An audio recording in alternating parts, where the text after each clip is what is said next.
علامہ اقبال لکھتے ہیں، خدا تعالیٰ نے مجھے ملک و دین کی حقیقتوں سے آگاہ کر دیا ہے، اور اس طرح میری آنکھوں سے غیر اللہ کا نقش مٹا دیا ہے۔ یعنی مجھ پر یہ حقیقت واضح ہو چکی ہے کہ اس دنیا کا مالک حقیقی صرف خدا ہے۔ اسی بنا پر میں نے ما سوا اللہ سے اپنی آنکھیں بند کر لیں۔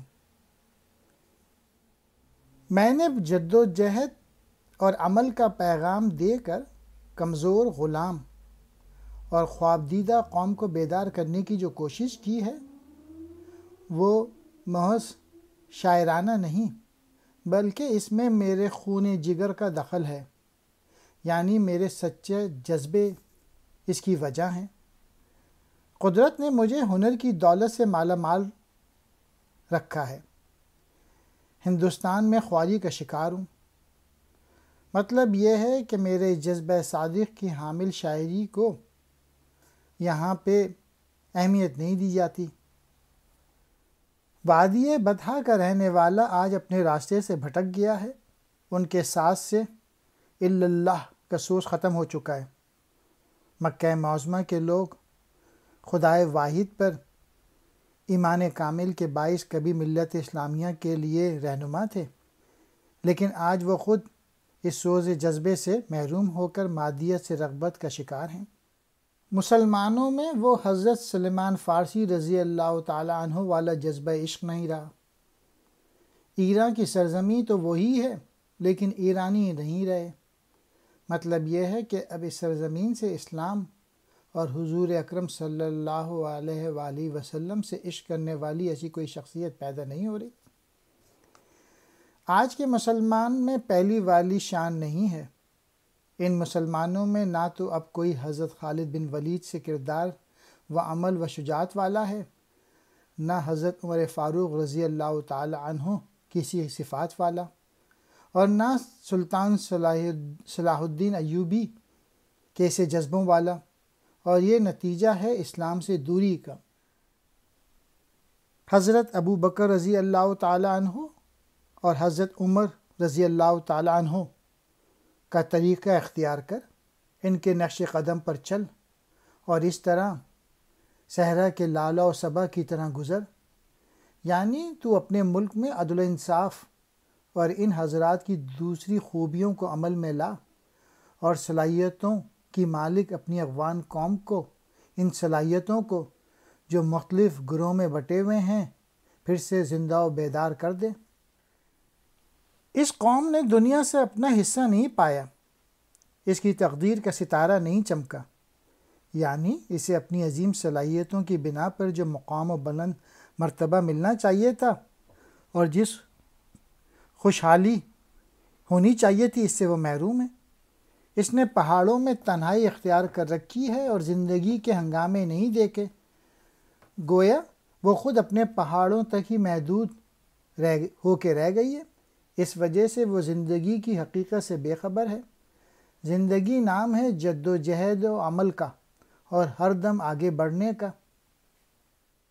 زندگی جد و جہد کا نام ہے، اس کے بغیر کسی حق کا دعویٰ نہیں کیا جا سکتا۔ زندگی کائنات کی حقیقتیں جاننے کے علم کے سوا اور کچھ نہیں ہے۔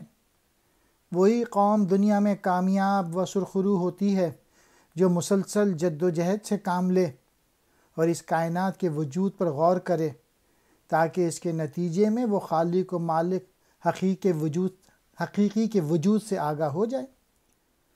جب تحقیق یا تجسس کسی قوم میں نہیں ہو، یہ جذبہ نہیں ہو، تو وہ محض مٹی کی ہوگی۔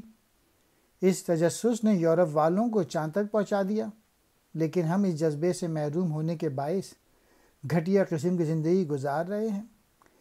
کسی ملت کے کاموں یا کارناموں کی تنظیم و نظم علم و دولت ہی کی بدولت ہے، اور علم و دولت ہی سے کسی ملت کی ساکھ بنتی ہے۔ گویا تحقیق و جستجو ہی کے وسیلے سے کوئی قوم دنیا میں سربلندی اور خوشحالی کی زندگی بسر کر سکتی ہے۔ تو اس کائنات کے پیکر یا سینے پر خنجر چلا، اس کے پیٹ میں سومناتھ کے قسم کے موتی ہیں۔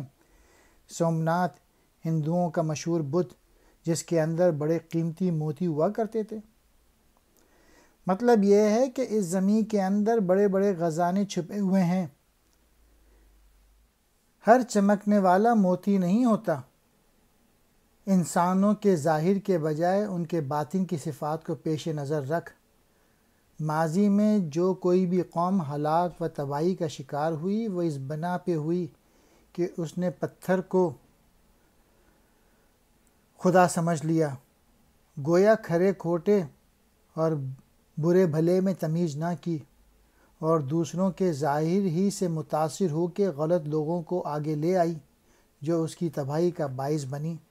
ہمارے مذہب اسلام میں سروری یعنی حکمرانی عوام کی خدمت کرنے کا نام ہے، اور یہ کہ حضرت عمر رضی اللہ تعالیٰ عنہ کیسے عدل و انصاف کرنے اور حضرت رضی اللہ تعالیٰ عنہ کیسے فقر و غنا سے کام لینے کا نام ہے۔ اسلام حکمرانوں کو وہ بادشاہ ہوں یا امیر کچھ بھی ہوں ملک و قوم کا خادم قرار دیتا ہے، اور عدل و انصاف کرنا اور سادہ زندگی بسر کرنا ان کے لیے ضروری ہے۔ جو حضور اکرم صلی اللہ علیہ وآلہ وسلم کے عشق سے سرشار ہوا، اس نے گویا دنیا کو اپنے مطیع کر دیا۔ روح کو حضور صلی اللہ علیہ وآلہ وسلم کے عشق کے بغیر چین اور قرار نہیں۔ حضور صلی اللہ علیہ وآلہ وسلم کا عشق ایک ایسا دن ہے جس کی شام نہیں ہے۔ مطلب یہ ہے کہ اس عشق کو زوال نہیں ہے۔